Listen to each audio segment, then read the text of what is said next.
Assalamualaikum warahmatullahi wabarakatuh. Terima kasih kepada para mam yang sudah bergabung bersama saya malam hari ini di IG Live Mama Milenial. Terima kasih kepada yang sudah bergabung malam hari ini. Alhamdulillah. Assalamualaikum Teh Ratih, kumaha damang. Ya, jadi alhamdulillah kita kembali lagi ke agenda saya pribadi, Ambu. Ini agenda live saya setiap bulan sekali karena sebelum jadi ceritanya itu karena saya tuh seneng ngobrol ya. Terus ketika sudah menjadi IRT itu, saya jadi kehilangan koneksi untuk ngobrol sama teman-teman kan, karena aktivitasnya mengantar anak gitu kan, rariwuh lah di rumah. Akhirnya saya tuh gimana ya biar bisa ngobrol sama ahlinya. Akhirnya bikin agenda Mama Milenial ini gitu ya, sama saya ngundang teman-teman yang biasanya tentang financial planner kayak gitu. Terus pernah ngobrol saham sama tentang public speaking gitu. Semoga live Mama Milenial ini bermanfaat buat para mama yang lain di rumah yang mendengarkan gitu. Alhamdulillah. Dan ini udah lama, tapi agendanya itu nggak setiap bulan juga sih gitu, karena kemarin jadi dari Januari kemarin tuh baru mulai lagi saat sehabis Lebaran seperti itu. Jadi untuk tahun 2023 ini baru 2 kali lah sama Ambu gitu. Alhamdulillah, insya Allah bermanfaat. Amin, gitu, Ambu. Nah, jadi sebelumnya ya gitu, saya ucapkan terima kasih kepada Ambu atau yang nama aslinya itu Teh Eva Nur Khofifah ya, SPSI CPHT CNLP. Masya Allah panjang pisan. Panjang pisan ya. Iya, terus Ambu ini seorang profesional psikoterapis dan juga founder dari Ambu Counseling dan Healing Center, dan juga merupakan seorang penulis ya. Masya Allah gitu ya, saya yang masih penulis amatir tuh jadi termotivasi sama Ambu. Masya Allah gitu, buku solonya tuh selalu bestseller gitu ya. Dan itu menulis tentang kesehatan mental dan juga keluarga seperti itu. Nah, kenapa saya pengen banget ngebahas tentang kesehatan mental ini?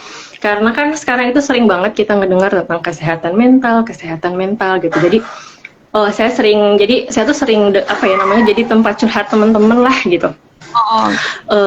Ya jadi misalnya ya biasalah ibu-ibu gitunya via telepon gitu curhat untuk mengurangi keluh kesah kegalauan gitu. Dari yang namanya orang mah pasti galau mah, itu mah normal ya Ambu ya.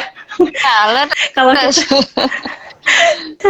gitu. Nah, mohon mangga panginten gitu. Alhamdulillah saya bisa kenal sama Ambu ya. Sebelumnya memang kita perkenalannya dari virtual, terus akhirnya saya menawarkan, Ambu gimana kalau ngisi live di IG gitu. Oh iya mangga, alhamdulillah. Saya tuh gitu. Nambah wargi, saudara, nambah betul, nambah ilmu. Oke, buat saya pribadi ya Ambu ya. Insya Allah. Mangga Ambu perkenalan dulu. Di sini udah ada Rani, Teh Alma ya. Teh Alma mah yang suka bareng sama Ambu ya kayaknya. Bunda Bukan, ini beda lagi ya? Kayaknya. Oh iya. Nah, mangga silahkan disapa-sapa dulu Ambu, perkenalan dulu biar lebih kenal para mamnya. Jadi nanti buat para mama milenial yang mau konsultasi secara pribadi bisa menghubungi Ambu Consulting dan Healing Center gitu ya, untuk lebih private. Ya. Tadi agak nge-lag di saya, apakah di sana juga nge-lag Teh? Iya tadi sedikit. Oh iya tadi siap. Oke, jadi saya buka aja apa gimana? Ini udah dipersilahkan kah tadi? Mangga. Siap.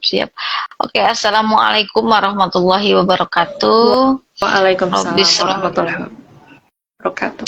Rabbi shrah li sadri wa yassir li amri wahlul 'uqdatam min lisani yafqahu qawli. Alhamdulillah ya, di hari yang di sini kedinginannya terus meningkat gitu teh. Ya Bandung katanya dingin banget ya. Iya, jadi dingin pokoknya, mudah-mudahan menghangatkan gitu ya. Hari ini dihangatkan dengan ngobrol bersama mama-mama milenial. Terima kasih kepada Teh Kiki, Teh Rizky gitu ya, yang sudah memberikan kesempatan untuk saya di sini silaturahim gitu ya, sharing is caring, karena saya pun di sini tentu belajar, terus belajar ya, dari mulai dari buayan hingga nanti liang lahat. Amin, mudah-mudahan Allah memberikan kesempatan untuk terus belajar. Kemudian terima kasih juga kepada sahabat-sahabat yang sudah bergabung. Sahabat-sahabat yang sudah bergabung, mudah-mudahan apa yang kita lakukan ini berkah ziyadatul khair. Udah 40.000 Ambu yang dengerin Ambu. Masya Allah. sampai ngelag sampai gak masuk kayaknya, so harus minta izin dulu. Pokoknya intinya dari saya untuk pembukaan, terima kasih, alhamdulillah juga gitu ya. Dan kita di sini intinya ngobrol-ngobrol bareng lah. Saya juga belajar, tidak ada niat apapun selain di sini sama-sama belajar bersama. Itu mungkin pembukaan dari saya. Ya, hatur nuhun Ambu, sami-sami. Saya juga terima kasih banyak sudah mau sharing malam hari ini. Jadi kita langsung aja ya gitu. Tadi sudah saya bahas sekilas tentang apa sih sebenarnya kesehatan mental itu, karena memang sekarang tuh banyak sekalinya tiba-tiba seorang ibu membuang anaknya, membunuh anaknya, atau membunuh suaminya gitu ya. Mani asa gampang juga mencit hayam gitu ya, kayak menyembelih ayam gitu. Padahal kan itu teh manusia, itu teh kenapa bisa terjadi seperti itu gitu. Nah, sebenarnya kesehatan mental sendiri itu apa, dan apakah seseorang dikatakan tidak sehat mental itu ketika merasakan tidak nyaman gitu, kegalauan tadi di dalam dirinya, sehingga menimbulkan emosi yang meluap dan merugikan orang di sekitarnya, orang terdekat ya, terutama misalnya anak, terus pasangan, seperti itu. Ambu, mangga silahkan. Baik, pertama-tama mungkin karena ditanya apa gitu ya, apa itu kesehatan mental. Ya tentu kalau kita seringkali mengenal sehat fisik gitu ya. Orang yang ingin sehat secara fisik berbondong-bondong datang ke dokter. Tapi orang yang kurang sehat secara mental masih seringkali tabu gitu ya. Nah, jika ditanya apa kesehatan mental, itu sama pentingnya dengan kesehatan fisik. Keduanya saling keduanya saling berkesinambungan. Nah, jadi kesehatan mental itu jika secara definisi itu orang yang sejahtera, orang yang sejahtera, lepas gitu, nyaman dalam melakukan segala suatu aktivitas. Dan memang orang dikatakan sehat mental ini ada 3 cirinya teh. Pertama, dia mengetahui potensi unggulnya, mengetahui tujuan hidupnya. Yang kedua, ia mampu menangani stres ataupun tekanan yang memang tidak bisa kita hindari, tidak bisa kita hidup selalu dalam zona nyaman. Yang ketiga, baru jika yang kesatu, yang kedua sudah terpenuhi, maka insya Allah yang ketiga aura positif, vibrasi positif akan dirasakan oleh sekitar. Jadi kalau yang kesatu, yang kedua fokus selesai dulu pada diri sendiri, maka secara otomatis kita akan sehat mental itu dirasakan oleh orang yang berada di kita. Itu kalau secara harfiah terlebih dahulu sehat mental itu seperti apa. Dan sehat mental itu urgent sekali, sama aja dengan kesehatan fisik gitu. Mungkin teh. Masya Allah. Jadi kadang gini ya, suka ditanyain, saya pernah gitu, kamu teh udah punya tujuan hidup belum gitu. namun itu setelah menjadi ibu rumah tangga teh jadi kalah ngeleg tadi bahasanya mah gitu ya.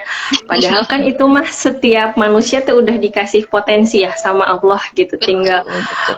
misalnya sebagai ibu rumah tangga teh tujuannya apa, sebagai seorang pekerja teh apa gitu, hanya sebagai seorang pekerja saja atau sebagai ibu rumah tangga aja gitu. Dan itu teh sebenarnya mah salah satu menjalankan tujuan hidup juga gitu nggak sih Ambu? Leres, Nah, leres, ya, leres. dari situ kita akan menemukan, oh iya ternyata saya tuh punya potensi lain gitu.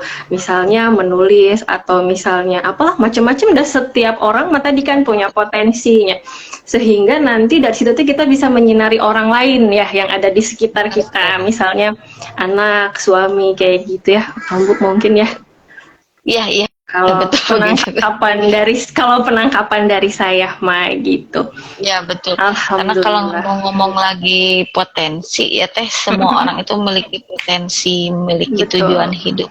Cuman kalau misalnya melihat pandangan orang suka kadang insecure, padahal Nah, itu. tujuan hidup, potensi hidup orang itu berbeda-beda. Kesuksesan pun sangat relatif gitu mungkin Iya teh. betul. Dan kesuksesan itu tidak bisa dilihat dengan standar orang lain ya, tapi Ya, betul. kita sendiri ya Ambu ya. Ya, ya kita sendiri yang mampu menilai gitu sudah sukses atau tidak. Karena kalau misalnya kita berpatokan pada orang lain ya akan beda lagi standarnya. Gitu. Benar, masya Allah. Kalau sama ahlinya mah jadi asa non nyelecep gitu tuh, nyelecep deh sampai ke dalam hati gitu ya. Alah, masalah. Iya benar. Iya jadi ini teh sebenarnya mah curhatan saya gitu di live kan. Dan cerita Ya, teman-teman saya.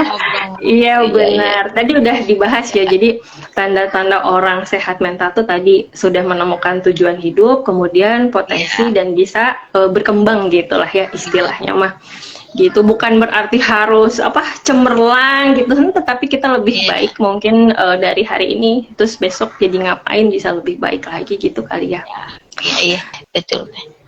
Terus kemudian gini Abu, ada yang jika seseorang sudah merasa sedih berlarut-larut, jadi ketika ada kekecewaan misalnya si anak tuh tidak sesuai dengan harapan, terus misalnya anak-anak balita teh kan sering tantrum, atau suami tidak bisa mendengar curhatan kita, misalnya kita tuh jadi ngahulang sendiri, sedih sehingga mengganggu aktivitas harian gitu. Apakah itu bisa disebut tidak sehat mental atau kumaha beda lagi gitu? Iya, memang ciri-ciri orang yang jadi gini, kalau misalnya ada perilaku yang normal dan memang ada yang memang di atas normal, abnormal atau dikatakan tidak sehat secara mental. Saya berikan logika aja gini, kalau misalnya ada dalam bencana teh, ada bencana misalnya contohnya yang terdekat Cianjur aja kemarin ya, mau dia psikolog, mau dia dokter, mau dia ustadz, mau ustada apapun, kalau terkena bencana dia pasti ketakutan dulu, dia pasti nangis kejer. Maka nangis kejer yang demikian, ketakutan yang demikian disebut dengan alamiah. Siapapun itu yang mengalaminya itu alamiah. Mau nangis, mau sambil guling-guling, jejeritan saat itu alamiah.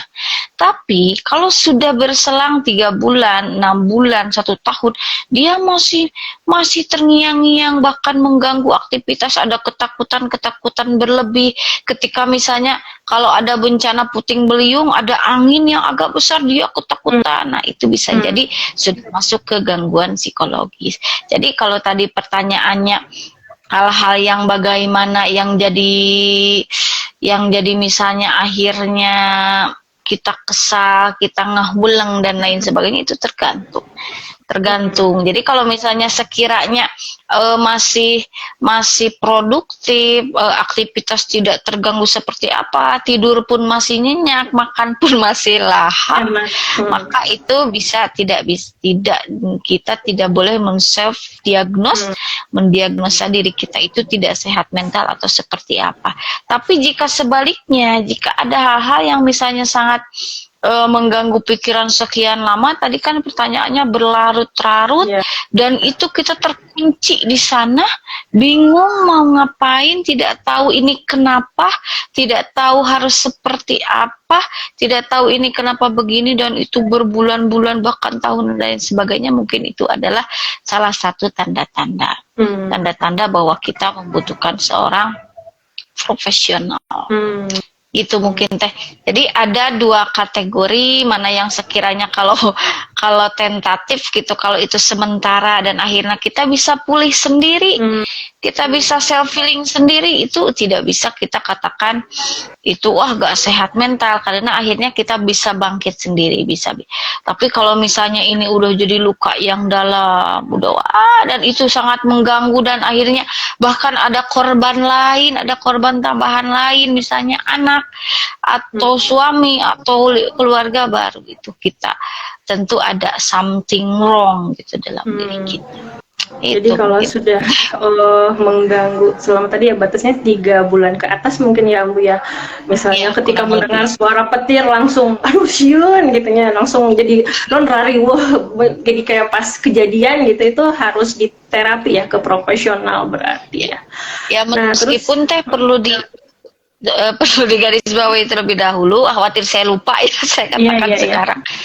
Jadi masalah batas waktu itu biasanya tidak mudah juga mendiagnosa. Jadi tidak bisa satu indikator, oh ini 3 bulan, 6 bulan. Jadi perlu dikolaborasikan dengan gejala-gejala yang lain. Jadi tidak bisa dikatakan karena satu indikator itu saja langsung oh ini depresi, oh ini PTSD, oh ini tidak bisa. Jadi harus menyeluruh. Makanya saya suka sedih kalau misalnya ada emak-emak milenial gitu atau remaja yang mendiagnosa diri sendiri yang akhirnya jadi sugesti. Ya betul, karena apa, informasinya itu yang kita terima sepotong-sepotong kan, tinambah Google heula gitu kan, ayeuna mah panas salit, panas sedikit gitu, batuk sedikit langsung cari di Google kan, panas demam 3 hari, batuk kumaha gitu kan, atau menangis berlarut langsung di Google gitu kan. Nah terus nanti teh ini padahal kan belum tentu penyakitnya teh itu seperti padahal itu. Di Google juga kalau misalnya kita cari misalnya kita mengalami gejala-gejala tertentu, entah itu fisik atau psikologis, sebetulnya suka lengkap teh.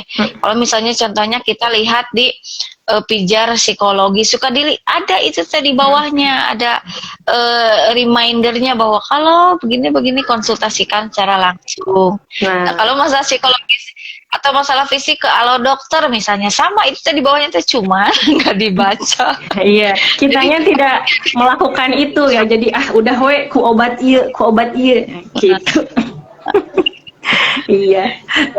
Terus gini Ambu, tadi kan katanya kesehatan mental itu kan berhubungan sama kesehatan fisik ya.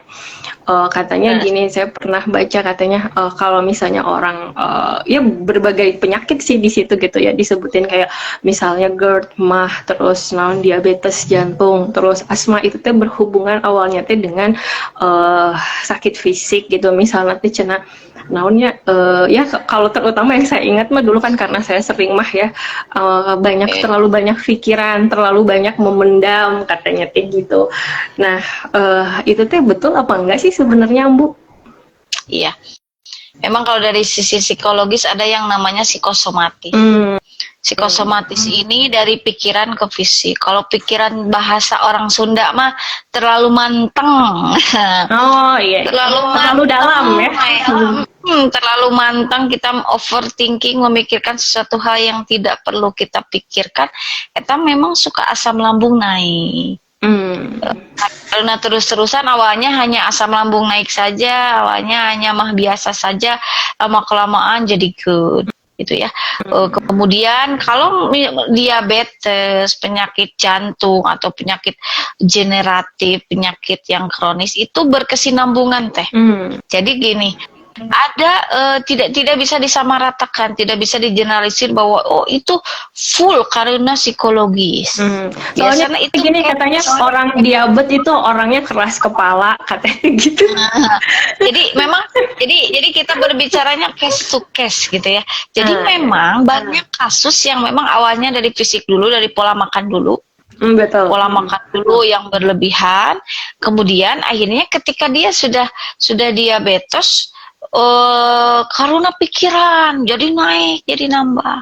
Masalah misalnya ukur 200 jadi 300 sekian karena pikiran. Entah itu darah tinggi, entah itu naon-naon gitu ya pokoknya. Ada juga yang memang murni dari psikologis.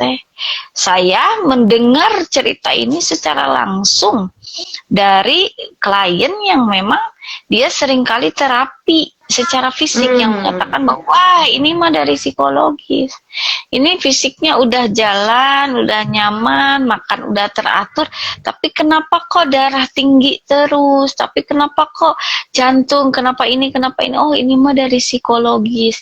Jadi psikologis itu ada yang memang jadi case to case ya, ada yang memang dia itu faktor utama yang menjadi diabetes, penyakit jantung dan sebagainya. Karena kalau penyakit jantung itu karena jantung yang harusnya sepersekian detik itu berdetak sekian, ini berlebih karena banyak tegang, cemas, panik, dan itu terus menerus sekian tahun, akhirnya jadilah misalnya penyakit-penyakit yang lainnya. Ada yang memang demikian murni psikologis faktor utama, ada yang faktor psikologis itu hanya memperburuk. Nah, hanya memperburuk keadaan yang harusnya darah tingginya sekian, karena faktor psikologis jadi sekian. Contoh mudah, kalau ada yang lagi mau lahiran, dia normal-normal saja, tensi normal, apa-apa normal, tiba-tiba mau lahiran jelek, panik, cemas, tiba-tiba naik tinggi.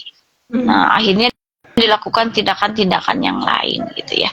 Dan itu salah satu contohnya. Kalau mau apa-apa pasti masalah psikologis itu kebanyakannya memang berpengaruh, tapi tidak bisa dipukul rata gitu. Saya suka kalau pukul rata teh suka jadi menutup, seakan-akan menutup kemungkinan yang lain padahal banyak kemungkinan. Gitu. Jadi memang case to case. Tergantung kasusnya berarti ya. Intinya mah dua-duanya penting lah teh. Aslina mau fisik itu saling berkesinambungan. Kadang dari fisik, kalau fisiknya gak nyaman, fisiknya kurang olahraga, kurang ini, jadi ke psikologis juga. Terus ke psikologisnya stres dan lain sebagainya, jadi ke fisik juga. Jadi dua-duanya teh memang berkesinambungan gitu. Perlu dua-duanya urgent. Jadi sama-sama ini apa namanya penting datang ke dokter dan datang ke psikiater atau psikolog ya. Ya, cuman sedihnya mungkin teteh karena ngambil tema ini karena gitu, mungkin teteh agak ingin mengawarekan kita semua bahwa kalau di rumah sakit umum itu kalau ke dokter itu ratusan ribuan, tapi kalau yang datang ke psikiater, ke psikolog itu berapa orang gitu.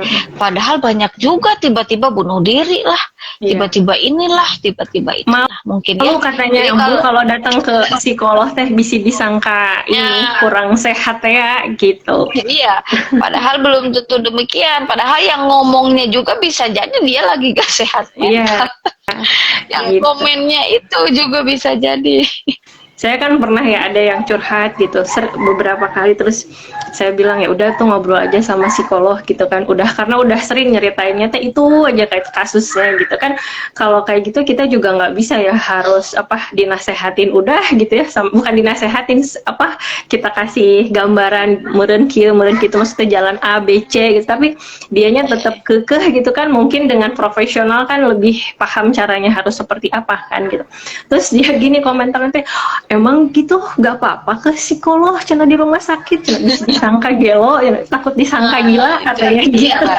Iya betul, itu sedihnya rata-rata gitu. Jadi akhirnya gak sehat, akhirnya gak produktif gitu, akhirnya kesehariannya hampa dan lain sebagainya. Padahal hal demikian pun gak mesti harus ada solusi sih. Kadang sama psikolog atau ini juga ada yang gak mesti terapi, ada yang cukup konseling hanya untuk jadi teman gitu. Banyak hal lah yang memang harus agak-agak diluruskan terkait dengan profesional di bidang psikologis.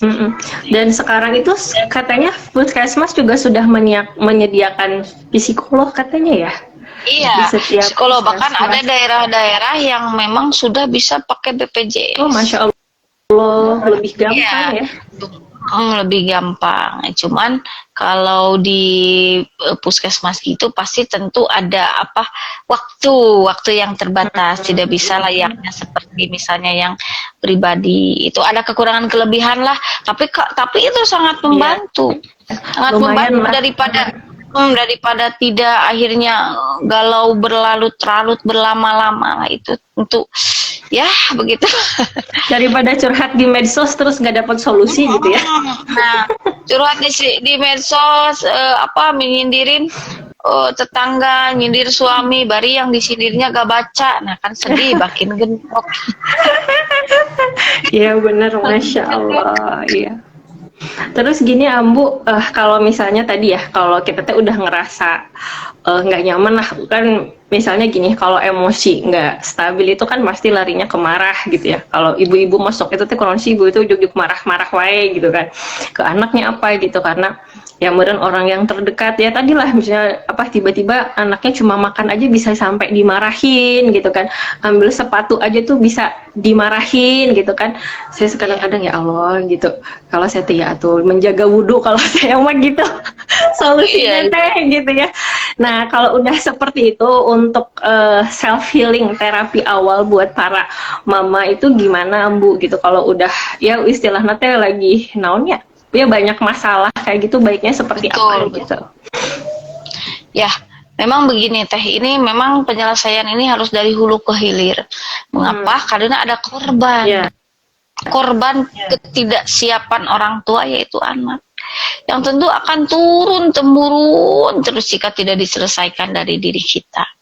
Jadi pertama untuk awareness, barangkali di sini ada sahabat-sahabat yang singgelilah alias jomblowati gitu bahasanya. Barangkali ada, maka terus belajar ilmu pranikah. Ilmu pranikah untuk mempersiapkan bagaimana menjadi ibu, bagaimana menjadi ayah, bagaimana menjadi istri, bagaimana menjadi suami. Nah itu pertama ya, berarti ada kesalahan di kita bahwa kurang aware terhadap ilmu pranikah. Jadi nikah itu hanya sekedar ingin bareng-bareng, hanya sekedar ada yang menemani, padahal kalau udah yang berumah tangga, aduh kayaknya visi misi itu teh, aduh jangan deh kalau hanya nikah visi misi hanya ingin bareng, kemudian nah gitu ya. Otomatis kalau misalnya belajar ilmu pranikah, maka akan tergambar dan akan siap aja ketika memutuskan untuk nikah, akan nikah itu karena memang siap, itu pertama. Nah kemudian kenapa banyak sekarang yang misalnya akhirnya jadi marah-marah, ya karena belum berdamai dengan diri sendiri. Bisa jadi ia membawa luka pengasuhan dengan orang tuanya. Masya Allah. Tidak selesai dengan orang tuanya, inner child-nya terluka, jadi akhirnya terbawa. Jika inner child terluka ketika masa kanak-kanak diperlakukan tidak baik oleh orang tua, maka akan berpengaruh terhadap usia remaja. Nanti ketika dia udah remaja akan berpengaruh terhadap nanti ia udah dewasa. Ketika nanti ia sudah dewasa akan berpengaruh nanti ketika ia menikah, ketika ia menjadi istri, ketika ia menjadi suami, ketika ia menjadi orang tua. Hasil dari ini dia memiliki anak. Nah, luka banyak yang tidak disembuhkan. Kalau ibarat luka luar itu bisa dengan betadin, luka dalam itu harus seperti apa? Harus selesai dulu dengan orang tua, harus perlahan-lahan belajar untuk memaafkan. Masya Allah. Kalau jadi kita harus memisahkan gini, ada titik-titik yang kita bisa healing sendiri, ada titik yang kita kayaknya bisa deh memaafkan sendiri tanpa bantuan profesional. Silahkan lakukan self healing itu gitu ya, silahkan, asal intinya goalsnya, outputnya kita mampu memaafkan orang tua, perilaku tidak menyenangkan orang tua, ikhlas dengan apapun yang dilakukan oleh orang tua, karena mungkin orang tua melakukan demikian pun karena nenek kakek kita. Jadi terus saja turun-temurun demikian. Tapi kalau dirasa sudah tidak sanggup, bahkan anak menjadi korban, kita bingung harus seperti apa, kan bahkan lukanya sangat dalam dan banyak lukanya bukan udah dalam banyak, maka untuk menyelesaikan diri tentu itu butuh profesional. Nah, jika tidak demikian, maka secara otomatis ya ke anaknya pun nyampah. Ke bawah gitu ya. Ke bawah. Kita mungkin sampahnya ke anak gitu ya. Ke anak. Ibarat ada seorang ulama, ada seorang ahli menyatakan apa? Kalau isinya anggur, dia akan menumpahkan anggur. Kalau isinya susu, dia akan menumpahkan susu. Kalau dia isinya air comberan, akan menumpahkan air comberan dan lain sebagainya. Kalau isi hatinya demikian, penuh dendam, penuh dengki, penuh kemarahan, kesedihan, kekecewaan yang mendalam dan tidak diselesaikan, maka ke anak pun dia akan standarnya tinggi. Akan emosional, anak itu harus seperti yang dia inginkan, akan otoriter, anak kesalahan sedikit meluap-luap, karena sebetulnya Ambisi dia gitu tidak ya, mau mama-mama yang ambisius gitu kali ya. ambisius, salah satunya, meskipun banyak hal ya, salah satunya karena itu. Dan jika sudah terjadi demikian ya bahaya ya, karena akan jadi lingkaran setan. Masya Allah. Terus sampai ke cucu-cucu kita, auzubillahimindzalik ya. Mudah-mudahan itu mungkin ya. Jadi itu pun salah satu yang harus kita benahi untuk mama-mama milenial agar aware bahwa jika kita berlaku demikian pada anak, itu kita sudah ada tanda-tanda kita belum sehat secara mental karena mampu mengendalikan diri, belum, masih terus-terus berproses tapi lukanya masih terlalu banyak. Gitu.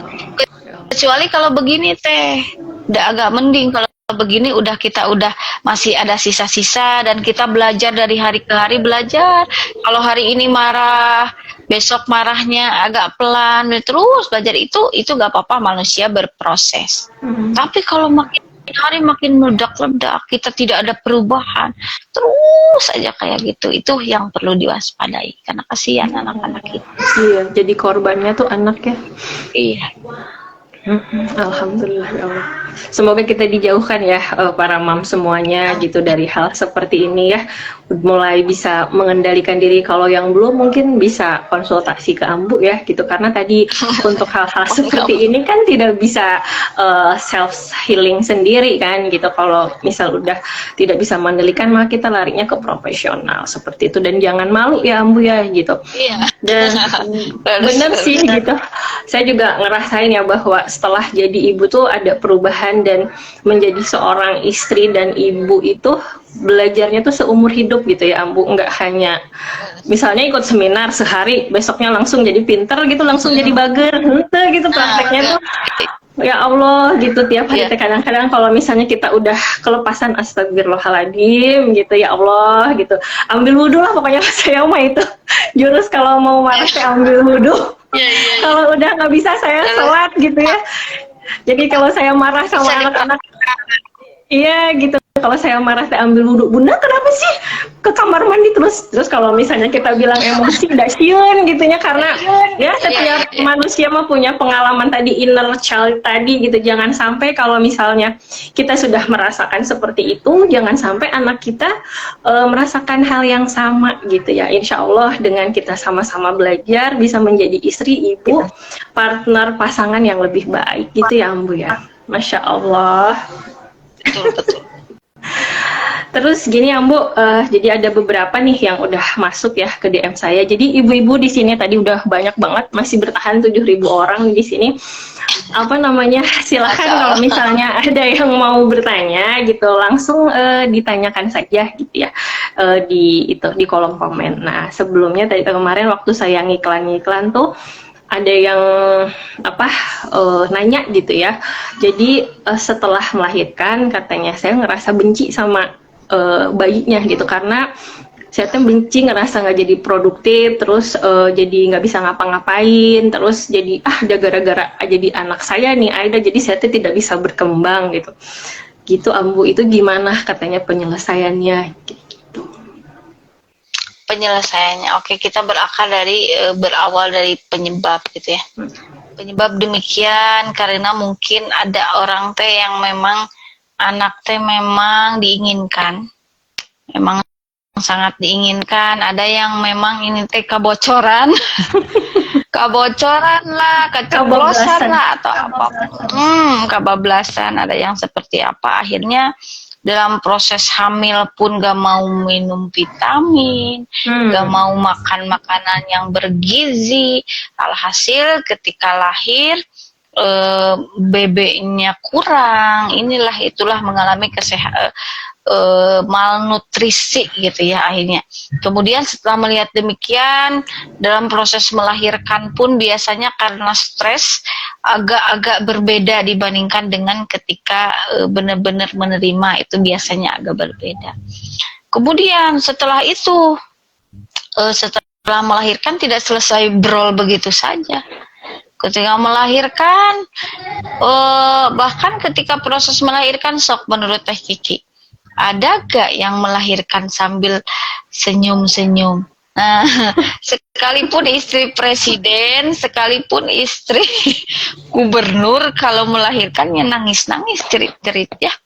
Nah, saking sakit gitu ya kalau melahirkan itu. Mau yang dalam proses normal kayak sesar kayak atau apapun itulah, yang penting ketika sudah melahirkan itu tidaklah mudah pasca melahirkan itu. Kurang tidur, gerak terbatas dan lain sebagainya. Akhirnya Karina merasa terlalu banyak sekali tekanan dari berbagai arah, dari atas bawah, sisi kanan, sisi kiri dan lain sebagainya, yang alhasil masih butuh proses untuk ke self acceptance, butuh proses untuk ke penerimaan diri bahwa nih saya sudah memiliki anak. Bahkan dari sana akhirnya banyak yang mengalami gejala-gejala baby blues. Banyak yang mengalami gejala-gejala baby blues, tidak mau menerima anak, leleng membenci, ada yang dilempar, dikubur lah, dan lain sebagainya. Nauzubillah, ya itu teh bukan sinetron, itu teh kejadian. Makanya saya membatasi melihat berita-berita teh karena aduh sudah terlalu gila gitu zaman now ini. Zaman now ini sudah terlalu gila gitu kasus-kasus yang terjadi di luar jangkauan.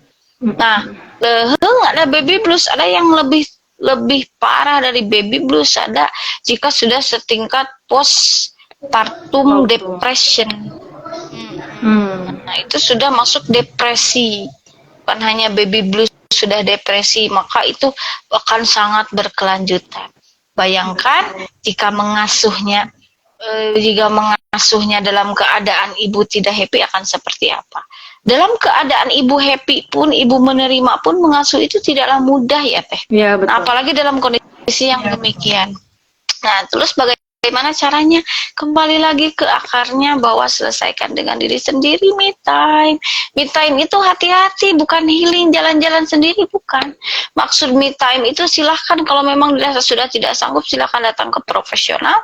Dan ke profesional tentu akan dikasih cara self healing sendiri, kemudian dibantu self healingnya seperti apa dan lain sebagainya. Kalau dirasa masih sanggup, silahkan mencari-cari, silahkan boleh googling di internet cara self healing sendiri. Silahkan boleh dilakukan satu persatu yang cocok dengan kita, yang akan membuat kita tenang. Jika sudah tenang, mau anak rewel, mau anak nangis, mau anak gimana pun, akan tetap kita nikmati, akan didekap anak itu. Tapi sebaliknya, anak lagi senyum aja kalau kita rungsing. Anak lagi senyum, lagi galecek, lagi ini, kalau ibunya lagi rungsing, hati-hati, yang rungsing, yang tantrum itu bukan hanya anak-anak saja, ibu-ibu juga bisa kalau terlalu banyak tekanan dan kita tidak bisa mengontrol, kita tidak bisa mengatasi itu. Insya Allah. Itu mungkin Teh ya. Jadi silakan dikenali diri. Jika sekiranya kita bisa menyelesaikan dengan diri, intinya selesaikan dulu, harus sampai tenang, agar membersamai anaknya lebih nyaman. Kasihan gitu ya. Kasihan itu bukan ke anak tapi ke diri kita juga. Karena dari psikologis tadi akan ke fisik. Ngaruh ke fisik, kurang ini, kurang itu dan lain sebagainya.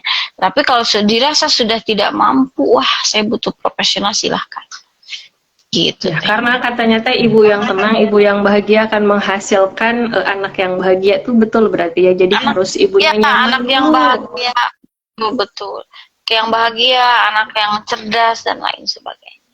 Jadi ketenangan jiwa seorang ibu tuh sangat penting ya buat mengatur. Bahkan sudah di dalam kandungan Teh, anak itu bahkan ada penelitiannya, beda raut muka bayi, utun jabang bayi ketika bahagia dan ketika ibunya stres.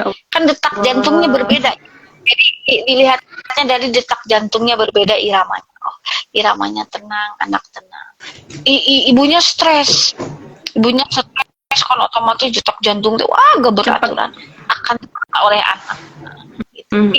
Jadi anak sudah hidup di dalam kandungan. Masya Allah. Gitu. Masya Allah, Alhamdulillah.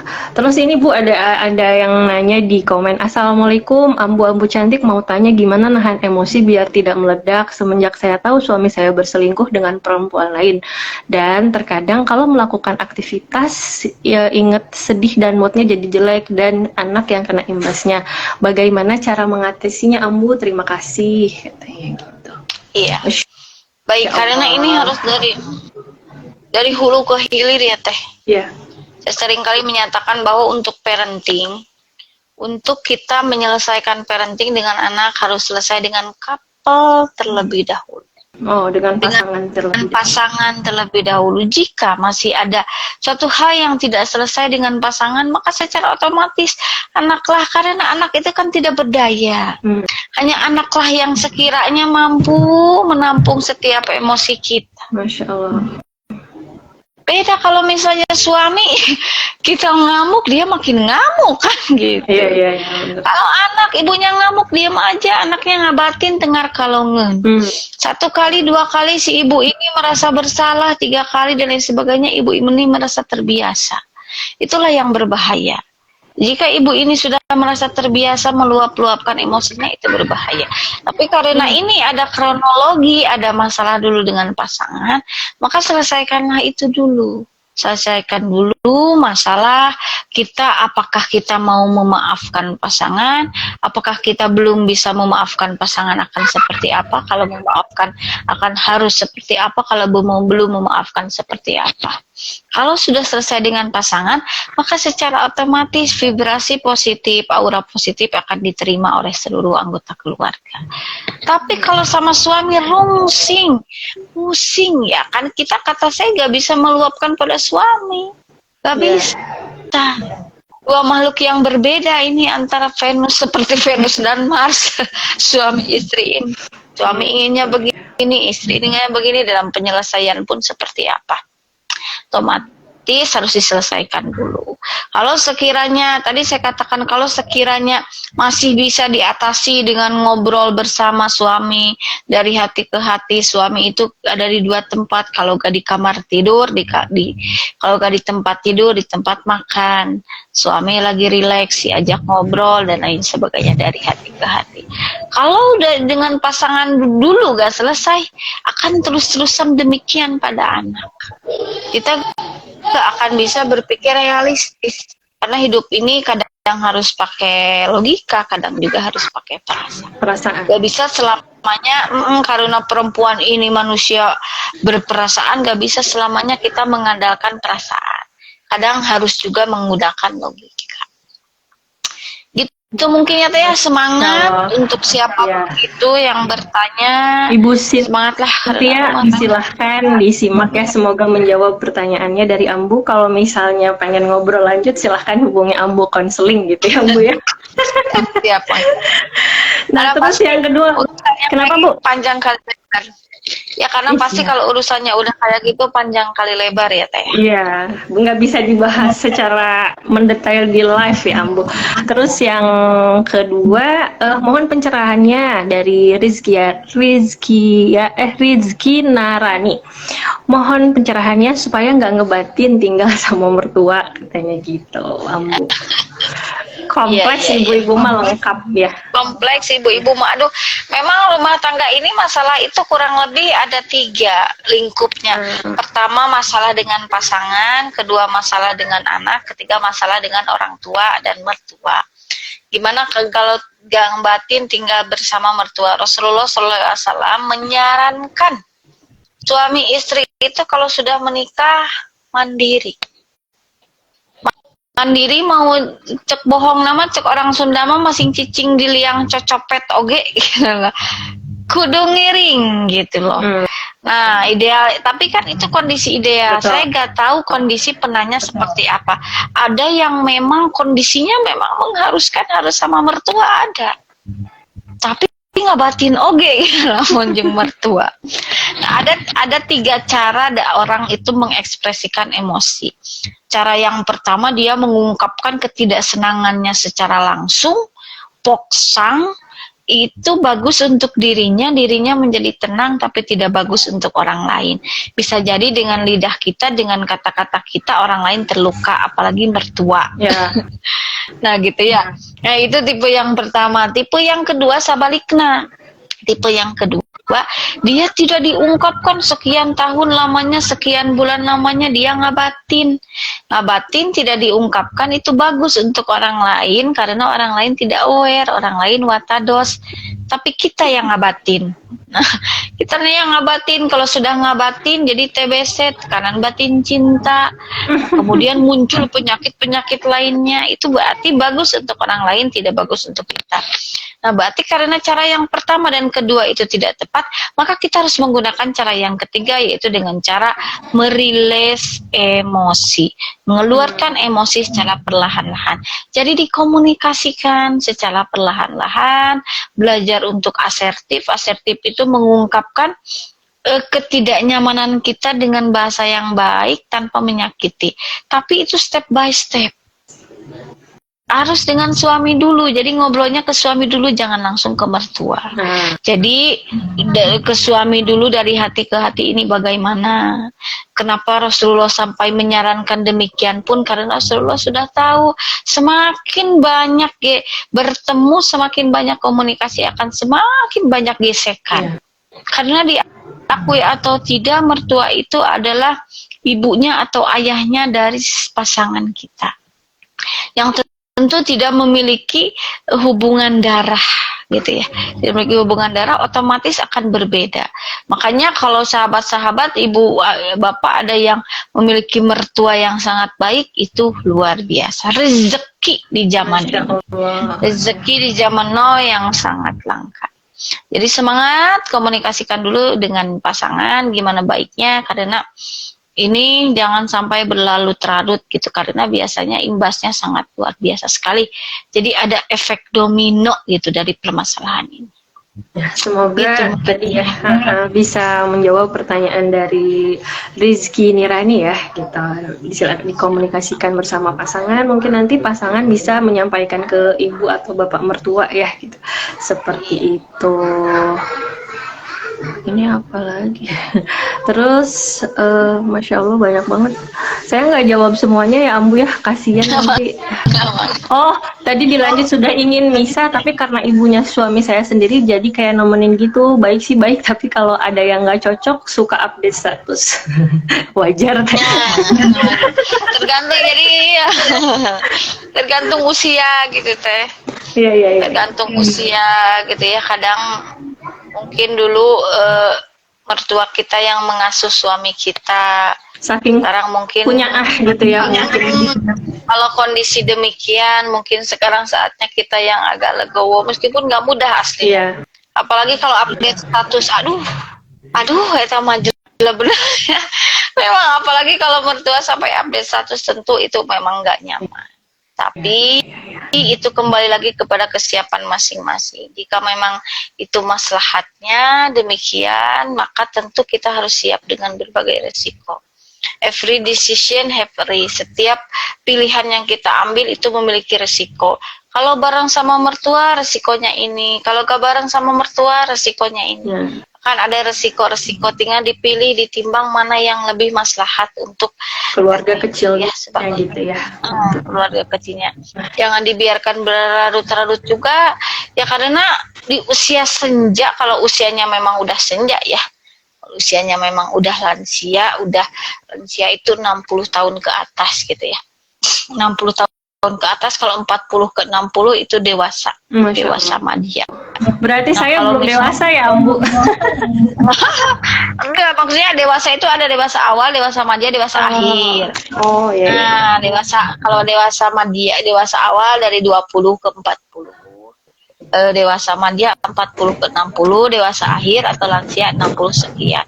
Apalagi kalau usianya yang 60 sekian atau mendekati itu, udah muncul regresi, itu penurunan fisik dan psikologis. Jadi ya seperti benar-benar ingin diperhatikan. Nah betul. So kembali lagi kayak anak kecil katanya ya. Saya juga sama orang tua yang udah sepuh ya. Pasti caper, apalagi kita yang ngasuh gitu. Apalagi hanya mengandalkan kita. Itu tapi memang semangat ya, tetap semangat, mudah-mudahan Teteh tetap sehat secara mental. Kalau udah sampai bikin status gitu. Ya. Karena Semoga pasti ya kan. jadi jalan pahala untuk kita ke surga gitu ya, karena kan itu juga salah satu bakti kita buat suami gitu ya. Ya, betul. Gitu. Terus yang terakhir ini Ambu, jadi seorang ibu memiliki masalah besar gitu, jadi dia tuh kolaps gitu ya, terus berhutang ke sana kemari tapi nggak bilang sama suaminya, sama keluarganya gitu, karena dia merasa struggle dengan dirinya gitu. Jadi apa yang harus dilakukan? Jadi kalau misalnya dia menceritakan kebangkrutan ke orang lain, dia takut gitu, karena itu teh aib dan merasa tidak kuat lagi gitu, seperti itu. Jadi caranya gimana katanya biar ya kalau kata saya ya so ngobrol aja sama profesional, tapi dia selalu jawabannya seperti itu gitu, kayak merasa Kalau misalnya ini suaminya tahu tapi atau istrinya aja yang tahu ini. kalau suaminya tahu tapi nggak dijelaskan itu misalnya nominalnya teh berapa gitu, dia kayak mencari solusi sendiri tapi nggak beres-beres akhirnya gitu. Jadi ini yang bangkrutnya satu keluarga itu atau istrinya ya, saja atau suaminya satu saja? keluarga. Satu keluarga kecil itu. Iya. Jadi Tapi dia tuh ngerasa bahwa oke, ini sama saya diambil alih gitu sama istrinya, saya bisa gitu. Tapi suaminya tuh nggak tahu ya teh sabaraha deui gitu. Dia nggak mau tahu karena merasa bisa menyelesaikan itu sendiri, dan dia nggak mau bilang ke orang lain ketika ada yang minta bantuan atau apa bahwa saya sekarang sudah kolaps gitu. Dia jadi kayak malu, jadi kayak masalah gaya hidupnya masih tetap seperti itu. Terus ya di masyarakat juga masih merasa kuat seperti itu, padahal dia cerita ke saya itu bahwa keadaannya seperti ini, kata saya teh ya harus jujur sama diri sendiri, kata dia teh ya nggak bisa ya, saya juga ya itu mah pilihannya dia mah enggak gitu. Saya terakhir bilang ya sok atuh nyari ke orang yang dipercaya gitu, daripada kalau misalnya gak, ya gimana bilang, kalau misalnya orang lain tahu saya teh malu, sampai kan kalau yang namanya udah kolaps gitu mah kayak ditagih-tagih orang ya gitu. Jadi kalau ada kendaraan besar kan kayak tadi trauma merenya udah, karena udah lama, udah bertahun-tahun. Jadi kalau ada truk besar atau mobil warna apa tuh dia kayak takut gitu, ketakutan, takut bisa ditagih gitu. Soalnya dulu saya pernah ditagih sama orang kayak gini gitu. Tapi dengan masalah itu terus gulung-gulung di situ karena tidak pernah membicarakan itu gitu. Nominalnya pun gak pernah tahu gitu si suami nateh gitu. Bisa begitu, saya juga aneh ya. ya ini sebetulnya teh gak ujuk-ujuk law of attraction. Sebab ada akibat. Jadi gak ujuk-ujuk, berarti ini berawal dari hubungan suami istri yang memang agak kurang terbuka, komunikasi yang memang agak tertutup, tidak kurang harmonis, kurang lewus antara suami istri. Akhirnya jangankan pada orang lain, dengan antar suami istri pun tidak selesai. Nah gitu ya. Tapi saya memang tidak menyarankan, kalau memang hidup itu seperti kata-kata, hidup itu adalah pilihan. Jika dia memang siap struggle menyelesaikan sendiri, silahkan. Tapi kan harus menyayangi diri juga. Betul. Jangan melampaui batas, jangan zolim li nafsi, jangan menyakiti diri kita sendiri. Jika ini sesuatu hal yang memang perlu kerjasamalah dengan suami. Meskipun ya memang tidak perlu diumumkan pada orang lain juga, gak apa-apa. Meskipun kita kalau memang butuh bantuan dan itu urgent, apalagi misalnya jangan dulu mikir bantuan orang lain, pola hidup dulu, gaya hidup dulu yang diubah. Itu pola pikir, pola hidup gitu yang diubah, maka perlahan-lahan itu akan pulih. Tapi yang saya garis bawahi tadi, misalnya ada ketakutan, takut ditagih, menghantui, itu saya nggak tahu apakah beliau yang bersangkutan masih sehat secara mental atau sudah mulai agak terpengaruh yang akhirnya makin sini makin gak sehat secara mental. Otomatis kalau ada ketakutan ini kan itu rata-rata pola tidurnya terganggu. Biasanya pola makannya terganggu, pola ibadah gak khusyuk, kawur gitu ya, gelisah dan lain sebagainya. Maka memang makanya dalam Al-Quran juga ya ayat Tuhan nafsul mutmainnah, gitu, jiwa-jiwa yang tenang. Ketika ada masalah, memang fa inna ma'al usri yusra, gitu, pasti bersama kesulitan akan ada kemudahan.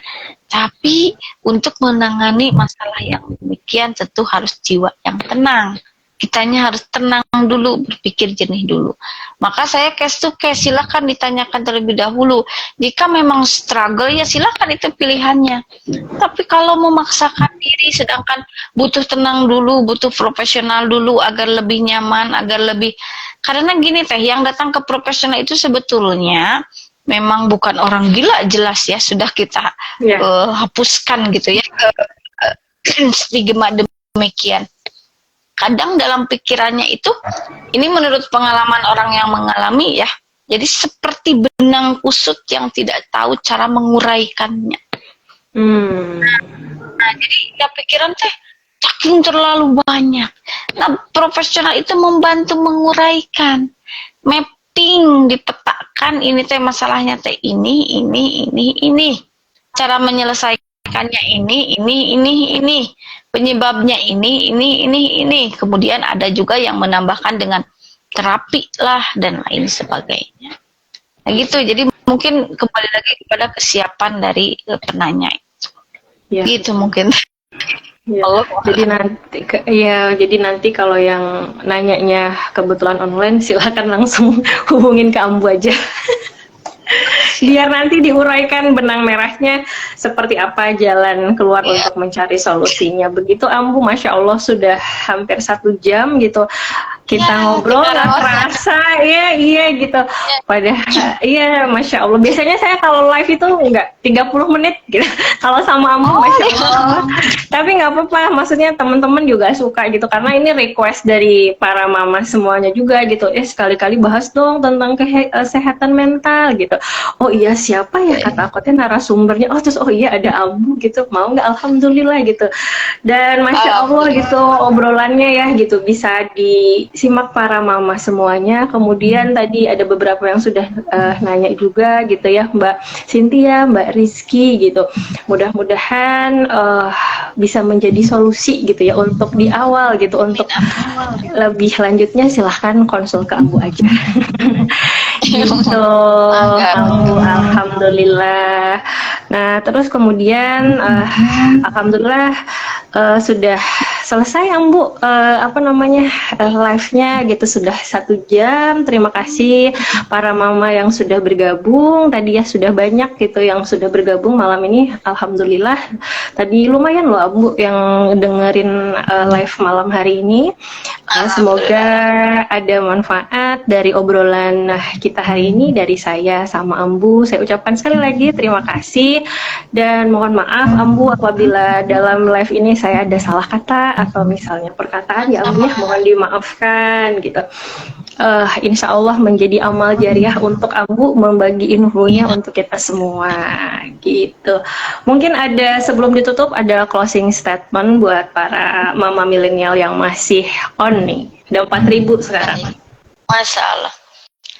Oke, closing statement dari saya sebelumnya, sesudahnya saya ucapkan terima kasih sami-sami pada mama-mama milenial, papa-papa milenial gitu yang bergabung di ngobrol session kali ini. Entah itu yang bergabung di awal, di tengah, atau di akhir. Mudah-mudahan apa yang kita lakukan ini berkah ziyadatul khair. Amin. Mungkin closing statement dari saya, kita hapuskan stigma bahwa menjurnalisi orang yang datang ke psikolog, psikiater atau profesional lainnya itu orang yang ya agak miring atau yang seperti apa. Kita mulai mengenali diri kita, sudah sehatkah secara mental ataukah sudah belumkah. Jadi ini di sini kesehatan, ini kan temanya kesehatan mental ibu. Ini sangat sama pentingnya dengan kesehatan fisik ibu. Keduanya saling berkesinambungan. Jadi jangan nunggu dulu sampai bom itu meledak, yang entah tahu kapan meledaknya, dan jika sudah meledak semuanya kebakaran. Kalau sudah kebakaran, banyak korban di sana termasuk diri kita. Jangan nunggu dulu demikian. Pokoknya masalah isu-isu sehat mental ini sebetulnya hal-hal yang ringan, yang intinya bahwa orang yang dikatakan sehat mental ia yang mempunyai tujuan hidup, goals yang jelas gitu ya, potensi unggulnya dia sudah mengetahui, kemudian dia pun mampu menghadapi tekanan ataupun stres gitu ya. Baru yang terakhir vibrasi positifnya akan terasa oleh orang lain. Nah itu saja mungkin dari saya. Terima kasih kepada Teh Kiki, Teh Rizky, kemudian sahabat-sahabat semuanya. Apunten oge gitunya, apunten, mohon maaf jika ada kata atau perilaku dari saya yang tidak sesuai karena saya ini manusia biasa. Kebenarannya ialah milik Allah, kesalahan murni tentu keluarnya dari diri saya pribadi. Itu saja mungkin Ambu. Iya, mungkin kita tutup dengan alhamdulillahirabbil alamin. Tadi ya pesannya sudah disampaikan sama Ambu, orang sehat mental itu yang pertama sudah tahu tujuan hidup, kemudian mengetahui potensi unggul dan bisa memberikan vibrasi positif bagi orang sekitar. Seperti itu. Dan satu lagi, jangan takut pergi ke psikolog karena tidak disangka gila gitu. Justru kalau kita bisa mengobatinya lebih awal itu lebih bagus, jangan sampai bom waktu meledak akhirnya terjadi hal-hal yang tidak diinginkan untuk orang sekitar. Iya. Oke, terima kasih banyak yang sudah bergabung dari awal sampai akhir. Semoga bermanfaat. Saya tutup IG Live malam hari ini. Assalamualaikum warahmatullahi wabarakatuh. Salam Mama Milenia. Sampai jumpa di IG Live selanjutnya.